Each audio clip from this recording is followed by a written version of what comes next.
Je le disais il y a quelques jours, c'était la rentrée des classes. Parmi vous, certains ont peut-être accompagné enfants ou petits-enfants à l'école. Certains se souviennent peut-être aussi de leur propre rentrée. Et ces rentrées sont généralement accompagnées d'une série de recommandations. Sois sage avec la maîtresse, écoute bien en classe, ne te bagarre pas dans la cour. Des recommandations qui, il faut bien le dire, nous cassaient un peu les pieds. Elles témoignent pourtant d'une chose: nous ne vivons pas seuls. Nos actions, nos comportements ont un impact sur les autres. Nous produisons un effet sur les autres et les autres sur nous. Ce réseau de relations permettant à chacun de se construire et de se trouver. C'est aussi là la démarche de l'apôtre Paul. Nous l'avons entendu, il a l'habitude de finir ses épîtres par une série de recommandations. On aurait cependant tort de croire que Paul se limite à du prêchi-prêcha pour maintenir les troupes au garde-à-vous. Dans son texte, Paul s'adresse d'abord à l'Église. Au nom de sa foi, il esquisse l'Église qu'il souhaite voir se développer, à savoir une Église qui met en relation, une Église consciente de son impact sur les autres et consciente de ce que les autres peuvent lui apporter. Dit autrement, une Église qui n'est pas repliée sur elle-même. Cette Église, pour Paul, doit reprendre. On connaît tous le slogan « Il est interdit d'interdire ». Pourtant, et même si c'est un rôle ingrat, on ne peut pas tout accepter ou tout justifier. En particulier, l'orgueil et les rodomontades de ceux qui pensent avoir tout compris sur Dieu et qui se font ses porte-paroles autorisés. De l'autre côté, on ne peut pas non plus accepter des comportements contraires à l'Évangile, même s'ils se couvrent d'un vernis de piété.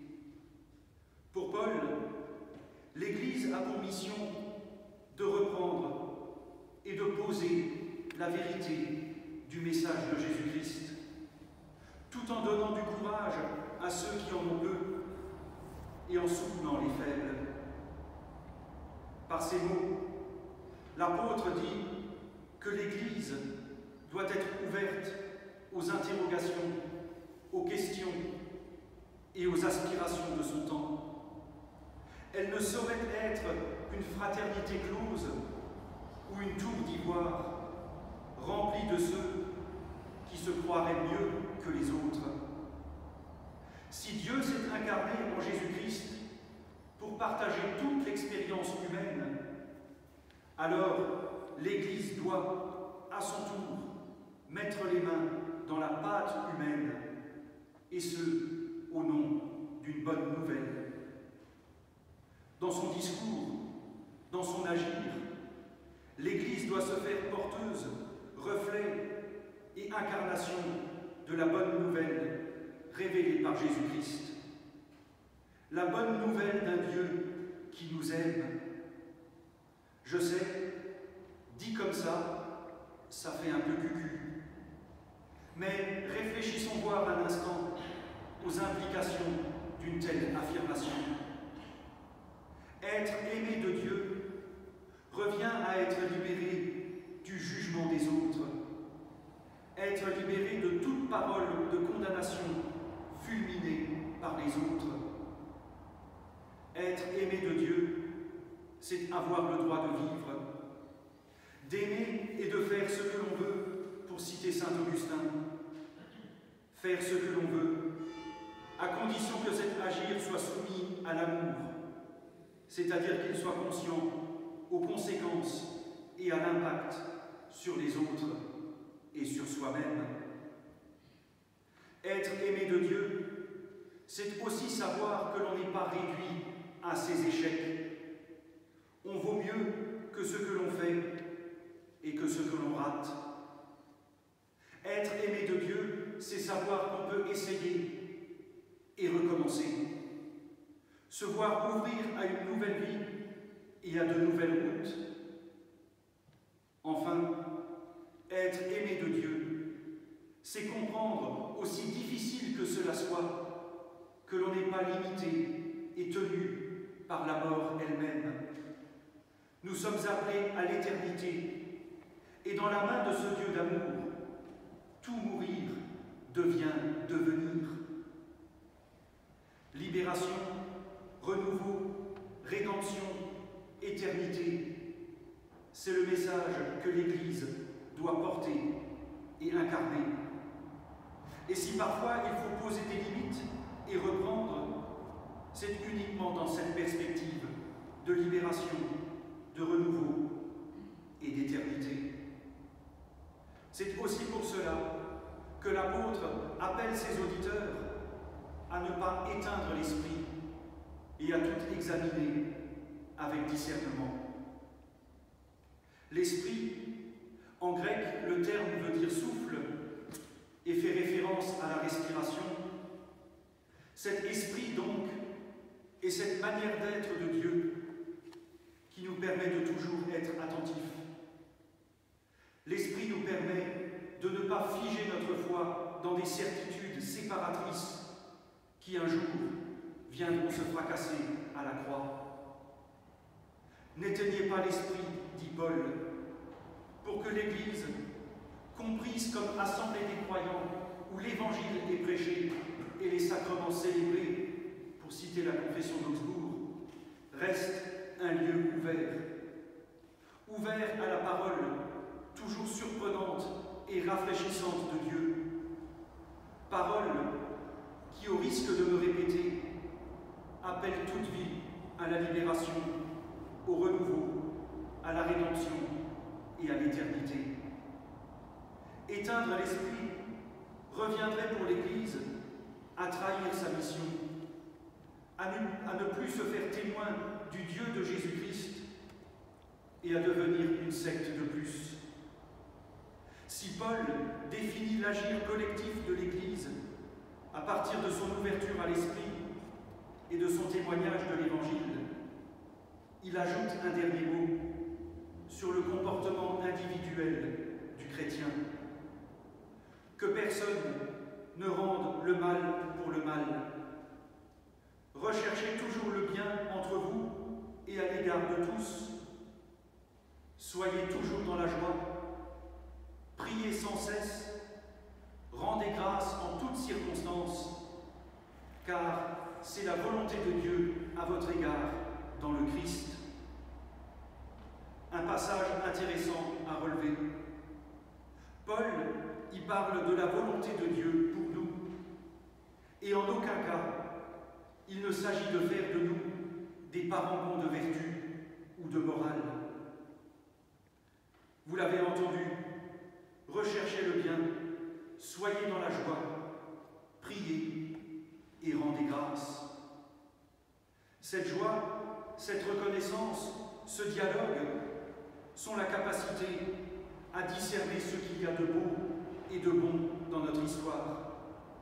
Elles viennent prendre le pas sur la résignation et la plainte.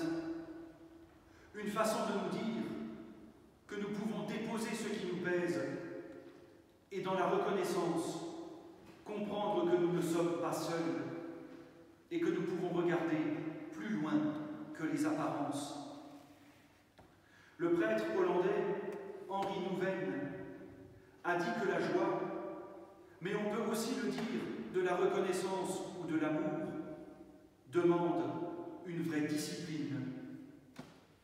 Le cœur humain, écrit-il, doit choisir entre le désespoir et l'espérance, entre soumission à la puissance des ténèbres et le défi de tendre à la lumière. C'est un choix intérieur qui ne dépend pas des conditions extérieures, mais de la volonté de revendiquer sa liberté, quelles que soient les circonstances. Appeler le Dieu de la vie au cœur des ténèbres, tenir à la joie en marchant dans une vallée de larmes, parler de paix alors que les clameurs de guerre retentissent, voilà ce qu'est la prière. Je disais tout à l'heure qu'avec ces mots, Paul appelle l'Église à être présente au monde et ouverte aux questions et aux aspirations de son temps. Nous sommes confrontés, je ne vous apprends rien, à la pandémie et probablement à un nouveau variant du virus. Nous avons vu avec effroi les talibans reprendre le pouvoir en Afghanistan et la démission des grandes démocraties occidentales. Nous assistons à une déchirure entre pro et anti-vaccins et à de dures manifestations autour de la question du pass sanitaire. Nous vivons une situation où toute parole de sagesse a du mal à se faire entendre face aux discours d'autorité ou aux délires complotistes. Et nous voilà ce matin, à l'appel du Christ, essayant de faire Église. Paul nous balise la route et il nous montre que même au temps de la sécularisation, nous avons toujours à agir, à proclamer la libération, le renouveau, la rédemption et l'éternité. Nous avons à reprendre, à encourager et à soutenir. Nous sommes confrontés à des situations qui, malgré les apparences, montrent que nous avons encore et toujours besoin du Dieu de Jésus-Christ et que l'Église, quand elle ne se prêche pas elle-même, fait encore et toujours sens.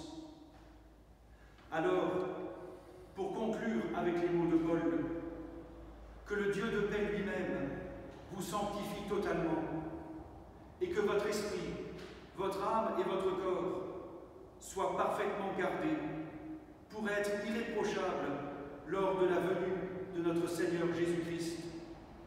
Celui qui vous appelle est fidèle, c'est lui encore qui agira. Amen.